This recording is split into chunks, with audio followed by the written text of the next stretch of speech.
ऐसा भी क्या मिलना साथ होके तन्हा मारने वाले जीत कर भी ऐसे हार गए हुए हैं और हारने वाला मर कर भी पास जीत गया है। 2025 वो साल जिसमें लोग कहते हैं कि अब कास्ट वास्ट जैसी चीजें कहाँ रह गई हैं, अब कौन इंटरकास्ट शादी को रोकता है।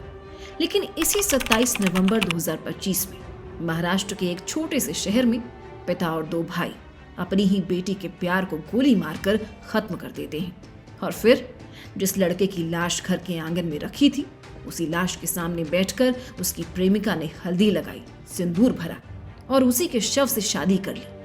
ये कोई फिल्म नहीं बल्कि सच है। ये कहानी है नांदेड़ महाराष्ट्र की, जहां आंचल और सक्षम 3 साल से रिलेशनशिप में थे। उनके प्यार की शुरुआत घर से ही हुई, क्योंकि सक्षम आंचल के भाइयों का दोस्त था, घर आता जाता था और धीरे धीरे दोस्ती प्यार में बदल गई। दोनों शादी करना चाहते थे, लेकिन सक्षम की दूसरी जाति के होने के कारण आंचल के घर वालों को रिश्ता पसंद नहीं था। साथ ही वे आंचल पर सक्षम से अलग होने का दबाव बना रहे थे। आंचल और सक्षम कोर्ट मैरिज करने का प्लान बना रहे थे। जब ये बात आंचल के पिता गजानन और भाइयों साहिल और हिमेश को मालूम हुई, तो उन्होंने बहाने से सक्षम को मिलने बुलाया और उसे जमकर पीटा। इसके बाद उसके सीने में गोली मार दी और पत्थरों से उसका सिर भी कुचल दिया। उसकी हत्या इतनी निर्मम थी कि पुलिस तक देखकर दंग रह गई। ये सिर्फ हत्या नहीं थी, ये ऑनर किलिंग, यानी समाज में अपना सम्मान या प्रतिष्ठा बनाए रखने के लिए की गई हत्या थी। और कारण सिर्फ एक, लड़का दूसरी जाति का था। पोस्टमार्टम के बाद सक्षम का शव उसके घर लाया जाता है। घर में मातम था, हर तरफ से लोगों के रोने की आवाजें आ रही थी। और तभी आंचल घर में आती है, जहां उन दोनों ने जिंदगी भर साथ रहने का सपना देखा था। वहां सक्षम की लाश देखकर आंचल टूटकर रोने लगती है। और फिर कुछ ऐसा होता है जिसे देखकर सब हैरान रह गए। आंचल ने सक्षम के शव के साथ शादी की रस्में निभाई। आंचल ने अपने ही हाथों से सक्षम को हल्दी भी लगाई, सक्षम के हाथों से अपनी मांग भरी।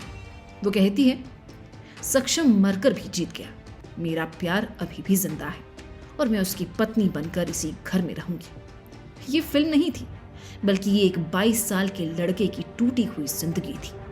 पुलिस ने शिकायत मिलने के 12 घंटे के अंदर लड़की के पिता, भाई, मां समेत सभी आरोपियों को गिरफ्तार कर लिया। पिता और भाई ने जुर्म कबूल किया है। हत्या की वजह साफ है, जाति। वहीं आंचल की एक ही मांग है, मेरे पिता और भाई को फांसी दो। 2025 इसी साल धड़क 2 रिलीज हुई थी, जिसमें 2 लोग एक दूसरे को पसंद करते हैं, लेकिन कास्ट एक ना होने पर उनके परिवार को ये पसंद नहीं आता और फिर उन्हें अलग करने के लिए तरकीबें अपनाई जाती हैं। फिल्म का रिलीज होने के बाद लोगों ने कहा था, अब कास्ट कोई मुद्दा नहीं है, आजकल कौन कास्ट मानता है, इंटरकास्ट मैरिज नॉर्मल हो चुकी है। कास्टिज्म आज के ज़माने में बिल्कुल है ही नहीं। कास्टिज्म का आज की डेट में कोई वैल्यू है नहीं। मूवी का पूरा उन्होंने फोकस जातिवाद पे ही किया। लेकिन महाराष्ट्र के छोटे से इलाके में एक लड़के को सिर्फ इसलिए मार दिया गया क्योंकि वो दूसरी जाति की लड़की से शादी करना चाहता था। क्या इस देश में कास्ट खत्म हो गई है, या हम बस शहरों की रोशनी देखकर ये मान बैठे हैं कि सब ठीक है? क्योंकि भारत शहरों में नहीं बल्कि गांवों में बसता है। सोचिए, कितनी आंचल और सक्षम होंगे जो आज भी कास्ट, ऑनर, सोसाइटी के नाम पर दबाए जा रहे हैं। उन्हें किसी और से शादी करने के लिए मजबूर किया जा रहा है। ये कहानी याद दिला रही है साल 2025 हो या 2050, अगर सोच नहीं बदली तो ऐसी खबरें आती ही रहेंगी। भारत में शहर बढ़ रहे हैं, महिलाएं पढ़ लिख कर काम कर रही हैं और लड़के लड़कियों के मिलने के चांसेस भी बढ़े हैं।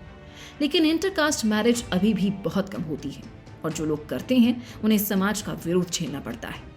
कुछ जगह उन परिवारों का बहिष्कार भी कर दिया जाता है। सर्वेस बताते हैं कि लगभग 90 से 95% लोग आज भी अपनी ही कास्ट में शादी करते हैं। कारण साफ है, फैमिलीज के अंदर कास्ट को लेकर बहुत ज्यादा रेजिस्टेंस है। एजुकेटेड लोग भी कास्ट बैरियर नहीं तोड़ पा रहे, क्योंकि शादी के लिए परिवार की मंजूरी सबसे बड़ी चीज मानी जाती है। दहेज की उम्मीद और लोग क्या कहेंगे वाली मेंटल कंडीशनिंग इंटरकास्ट शादी को नहीं होने देती। इंटरकास्ट मैरिज करने वाले कपल्स को अक्सर परिवार का विरोध झेलना पड़ता है, कई बार हिंसा तक देखनी पड़ती है, इसलिए लोग डर कर पीछे हट जाते हैं। शहर में हालात थोड़े बेहतर हैं क्योंकि पुलिस और कोर्ट सपोर्ट देती है, लेकिन इंटरकास्ट मैरिज को लेकर एक्सेप्टेंस आज भी बहुत कम है। सरकार की तरफ से पैसे देने वाली स्कीम्स भी पेपर वर्क और नियमों की वजह से लोगों तक पहुंच नहीं पा रही हैं। एक्सपर्ट्स का कहना है कि कास्ट सिस्टम अभी भी सोसाइटी में गहराई तक बैठा है। जब तक families, specially educated mothers, caste से ऊपर उठकर डिसीजंस नहीं लेंगी, इंटरकास्ट मैरिजेस इंडिया में नहीं होंगी।